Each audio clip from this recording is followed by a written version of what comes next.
এবার যোগ্য মানুষকে দেখেই রেশনের চাল, গম, চিনি দেওয়া হবে। অর্থাৎ আপনার রেশন কার্ড থাকলে যে আপনি রেশন পাবেন তা কিন্তু নয়। এখন নতুন নিয়ম আনা হচ্ছে, নতুন একটি তদন্ত কমিটি গঠন করা হচ্ছে, যার মাধ্যমে আপনার পারিবারিক আয় কত হচ্ছে এবং আপনি সত্যি কি রেশন কার্ড থাকলেই হবে না, থাকুক আপনার রেশন কার্ড কোনো সমস্যা নেই, কিন্তু রেশন কার্ড থাকলেই আপনি রেশন পাবেন তা কিন্তু এখন হবে না। অর্থাৎ আপনি রেশন কার্ড থাকলেও রেশন নাও পেতে পারেন। আপনার যদি বার্ষিক ইনকাম কত হচ্ছে পারিবারিক বা আপনার ইনকাম কত হচ্ছে সমস্ত কিছু দেখার পরেই এটা ইনকাম ট্যাক্স ডিপার্টমেন্ট থেকে দেখা হবে। কি বলা হচ্ছে আমরা দেখে নেব। রেশনের যোগ্য যাচাই করবে আয়কর দপ্তর, অর্থাৎ ইনকাম ট্যাক্স ডিপার্টমেন্ট যাচাই করবে। বলছে নিয়মিত রেশন তুলছেন, বিনামূল্যে পাচ্ছেন গম, চাল, কিন্তু আপনি এই সুবিধা পাওয়ার যোগ্য তো? আপনার কাছে যে রেশন কার্ড আছে সেই কার্ড আদৌ কি রেশন যেটা বলা হয়েছে এখানে দেখাচ্ছি আমি, দেখুন এখানে বলছে নিয়মিত রেশন তুলছেন, বিনামূল্যে পাচ্ছেন চাল, গম, কিন্তু আপনি এই সুবিধা পাওয়ার যোগ্য তো?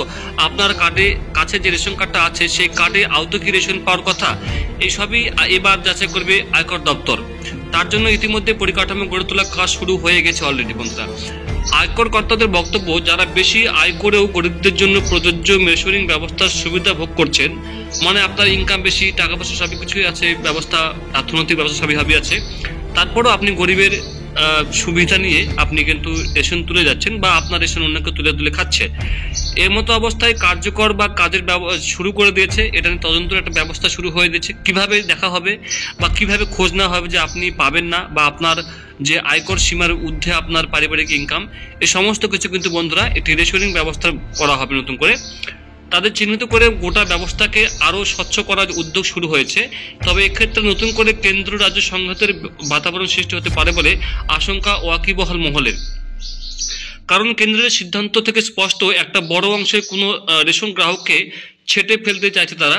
রেশন গ্রাহকদের ভর্তুকির টাকা সরাসরি ব্যাংক অ্যাকাউন্টে পাঠাবে কেন্দ্র, এমন জল্পনায় ইতিমধ্যে জল ঘোলা শুরু হয়েছে। মানে যে আপনাকে পরবর্তী ভিডিওতে বলবো এটাতে আমি, যে রেশনের যে রেশন দেওয়া হচ্ছে সেটা টাকা দেওয়া হবে এর বদলে, এটাও কিন্তু একটা ব্যবস্থা নেওয়া হচ্ছে কেন্দ্র সরকারের তরফ থেকে।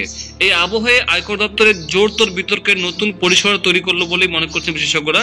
করোনা পরবর্তী সময় দেশবাসী একটা বড় অংশকে বিনা পয়সায় খাদ্যশস্য দিয়েছেন প্রধানমন্ত্রী গরিব কল্যাণ অন্ন যোজনার মাধ্যমে। প্রধানমন্ত্রী দিয়েছেন এটা 2028 সাল পর্যন্ত এই পরিষেবা চালিয়ে দেওয়ার ঘোষণা হয়েছে আগেই। মানে 2028 সাল পর্যন্ত এখনো 3 বছর আপনি বিনামূল্যে রেশন পাবেন। জাতীয় খাদ্য সুরক্ষা আইনের আওতায় বহু মানুষ পশ্চিমবঙ্গে বিনামূল্যে খাদ্যশস্য পান। তাদের একটা বড় অংশ অন্নপূর্ণা অন্তর্দয় যোজনার আওতায় পরিবার পিছু মাসে আটা, গম, চাল মিলিয়ে 35 কেজি খাদ্যশস্য পান। বাকিরা মাথা কাঠ পিছু করে পেয়ে থাকেন।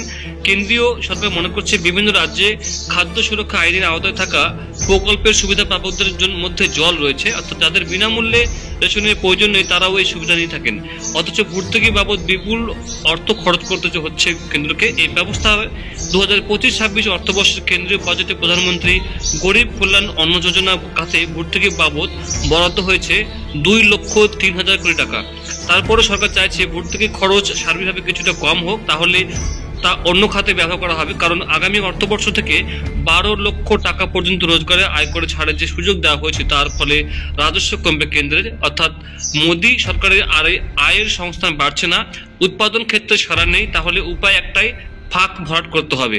কেন্দ্রের যুক্তি হলো, যদি বিপুল সংখ্যক মানুষকে আয়কর ছাড়ের সুবিধা দিতেই হয় তাহলে তাদের বিনামূল্যে রেশন সুবিধা দেবো কেন?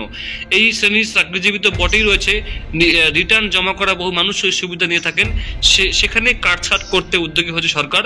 সূত্রে খবর, আয়কর সংক্রান্ত তথ্য ক্রেতা সুরক্ষা মন্ত্রককে জানানোর জন্য central board of director taxes তাদের সিস্টেম বিভাগের ডাইরেক্টর জেনারেলকে নির্দেশ দিয়েছে।